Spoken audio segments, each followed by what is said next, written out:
కోటీశ్వరుడు తన కూతురు చనిపోయిందని ఏడుస్తూ ఉంటాడు.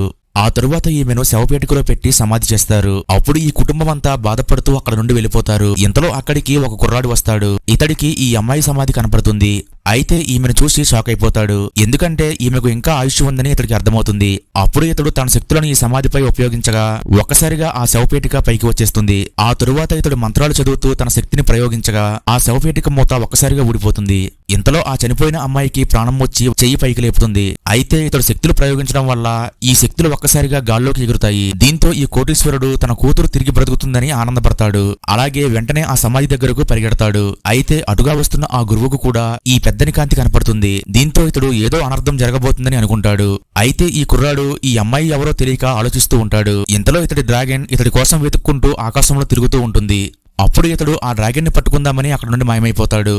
ఇంతలో ఈ కాంతిని చూస్తూ గురువు సమాధి దగ్గరికి వచ్చేస్తాడు. కానీ ఇతడు వచ్చేసరికి ఆ కాంతి కనపడదు. ఇంతలో శవపేటికలో ఉన్న ఈ అమ్మాయికి ఒకసారిగా మెలకువ వస్తుంది. అప్పుడు ఈమె నాకేమైంది, నేను ఎక్కడ ఉన్నాను అని అడుగుతుంది. ఇంతలో ఈమె తండ్రి ఏడ్చుకుంటూ అక్కడికి వచ్చేస్తాడు. నువ్వు తిరిగి బ్రతకడం మేము నమ్మలేకపోతున్నామని చెప్తాడు. అప్పుడు ఈ కోటీశ్వరుడు ఈ గురువును చూసి ఈ గురువే తన కూతుర్ని బతికించాడని అనుకుని నా కూతుర్ని బతికించినందుకు మీకు రుణపడి ఉంటానని చెప్తాడు. మిగతా స్టోరీ కావాలంటే వీడియోని లైక్ చేసి పార్ట్ 1 కామెంట్ చేయండి.